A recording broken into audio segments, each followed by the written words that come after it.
Okay, so Pratik, let's proceed ahead with your HR snap for Power Grid Corporation, and you are going for the legal officer post. So Yes, we sir. start with your brief introduction, Pratik. Good afternoon, sir. My name is Pratik Naval Virk. I belong to Patiala district of Punjab. My father is a retired professor, and my mother is currently working as a government teacher. I have done my schooling from Patiala itself. Thereafter, I have pursued BA LLB honors from Rajiv Gandhi National University of Law, Punjab. Post my graduation, I have been preparing for various government and PSU examinations. My hobbies are reading and watching anime. Okay, so you're from, when did you do your graduation from National Law School? Sir, 2020. 2020. And what were you doing for the last 2 years, Pratik? Sir, currently I have been preparing for the different government exams, and also at the same time I have been working in the district courts Patiala as a part-time legal assistant. So are you not interested to join the judicial system of India? Sir, when I was in my college years, from that time onwards, I had decided to either join the PSUs or to join the civil services. So judiciary was never on my radar. But you're a lawyer and you can join the state judicial services. Yes, sir. But judiciary has never been my choice, sir. So you want to be lawyer, not judge? Yes, sir. Okay.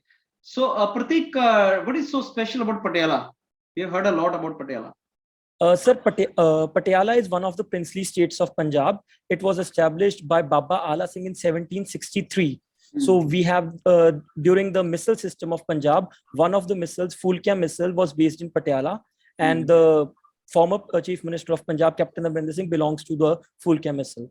So we have this long legacy. And then because of his grandfather, Patiala has also gained a little notorious reputation for the Patiala peg and other things. But at the same time, we have very good cultural diversity. The Patiala Shahi Pag, the Fulkari. So these are all cultural aspects. And then we have various castles. It is educational hub also, right?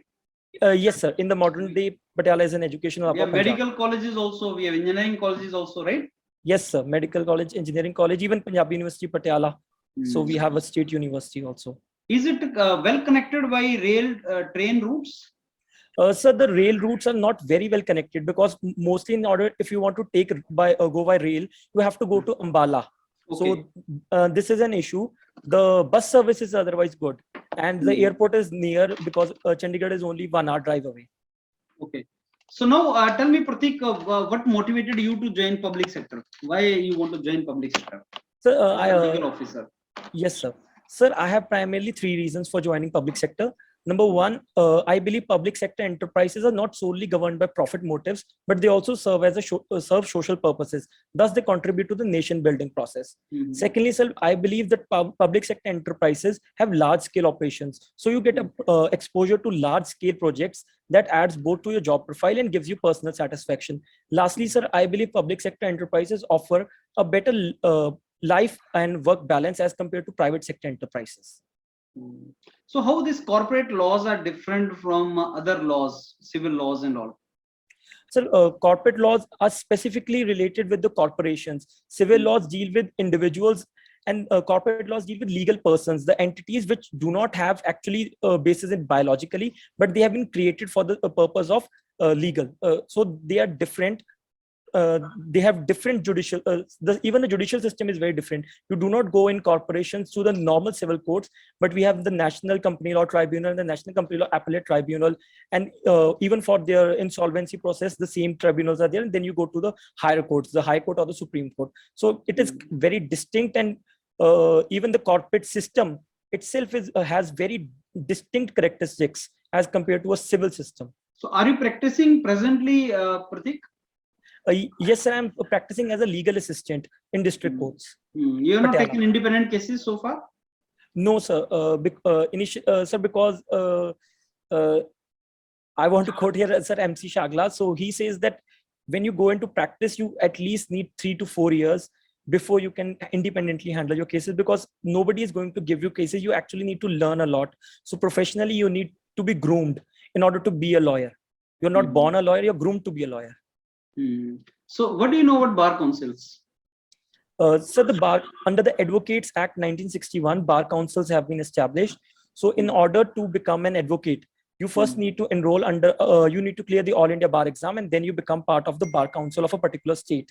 So each state has its own bar council, and these regulate your conduct. So in case an advocate is violating the ethics code, which has been prescribed by bar council, the bar council can take action. Further, sir, in case you have to become part of the bar associations in order to vote for the various positions in the bar council. For example, the president of bar council. So in order to get the vote, you need to be part of a bar council associations. What is the need of bar council? Sir, I believe in every professional life, you need a body that can act in three ways. Number one, bar council acts to regulate the conduct of lawyers. So they test the professional proficiency, pro-efficiency when you are enrolled. So at the time they take a test. So that weeds out the people who are not capable of joining the profession or keeping up with the ethics and values that the profession imbibes.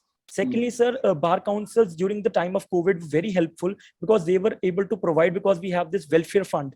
And whenever the advocates need, these funds are provided to the advocates, and they were especially provided during the COVID when lawyers, especially the new ones, lost their work because of the lockdowns. And lastly, sir, I believe bar councils act as an intermediary between the government and the professionals. So there is a body that can talk on behalf of the professionals with the government in order to get various grants that are needed for the professionals. And lastly, sir, bar councils also regulate the legal education in India. So that is also provided by. Okay, Pratik, tell me something about the fundamental rights. Sir, fundamental rights are provided by the Constitution of India. These are negative limitations against the state. So essentially, they forbid the states to violate those particular rights which are enshrined in Part 3 of the Constitution of India. Which article is said heart and soul of the Constitution? Sir, Article 32. B.R. Ambedkar said the same. Why it is called? So because unless there is a remedy, the right is totally futile, because unless you can remedify the right or get it enforced, there is no... what is basic structure of Constitution? So the basic structure of the Constitution of India is not defined in the Constitution, but it has been defined by the Supreme Court in Case Anand Bharti versus State of Kerala and the various other judgments. And hence it is an invisible structure, an implied limitation on the powers of the parliament. So it is not defined. Has it been defined? So it has not been defined in an exhaustive manner, but different limbs have been stated in different cases. For example, supremacy of the Constitution, federalism, republican character of the democracy, independence of judiciary. These limbs have been elaborated upon, but there is no one concrete structure. Okay, and Pratik, can you tell me something about judicial activism? So primarily, we have separation of powers in our country, wherein executive performs its own role, judiciary its own, and legislature its own. However, sometimes because the executive or the legislature is not fulfilling its role, or there is a vacuum, so the judiciary steps into their shoes and fulfills that vacuum. For example, in the case of Vishakha, we did not have any guidelines on sexual harassment at workplace. So Supreme Court filled that vacuum using its power under Article 142 so as to establish guidelines. So there is no violation of this women's right, especially at workplace. So that is judicial activism, stepping into the roles. Okay, let me give you the feedback, Pratik. Pratik, see, your level is good. I found your level quite good, and अच्छा है, preparation level अच्छा है आपका. और इसमें power grid corporation का थोड़ा सा information थोड़ा और gather कर लो. You got that document provided to you by Yourpedia? Yes, sir. Yes. Power grid का? Yes, sir. So you just go through that particular document thoroughly, power grid का information और उसका legal structure और corporate law के बारे में थोड़ा सा और information gather कर लो कि what is the corporate law and why you don't want to join the legal system of the state, you know, or civil and criminal law, why corporate law only, those kind of things you please revise. बाकी आपका constitution का knowledge भी मेरे को ठीक लगा, आपके जो आंसर आपने किए वो भी ठीक हैं, but we'll go for some more HRs and I'll be asking more about your personal things now in the next part, right? Yes, the rest is okay. और जो information चल रही है ना उनका बारे में थोड़ा awareness रखना, जैसे presidential election हो रहे हैं या ये जो आपका महाराष्ट्र में केस चला, इसके पीछे legal aspect क्या था, ये चीजों का थोड़ा सा अवेयर रहना, और जो supreme court and high court की चीजें चल रही हैं उनके बारे में जो चल रहा है तो वो जैसे सोशल मीडिया और जुडिशियल सिस्टम के बीच में जो भी चल रहा है, जजेस के डिस्कशन हो रहा है सोशल मीडिया में, उस पे आपका क्या व्यू है? Just keep yourself aware about that Pratik, the rest is okay.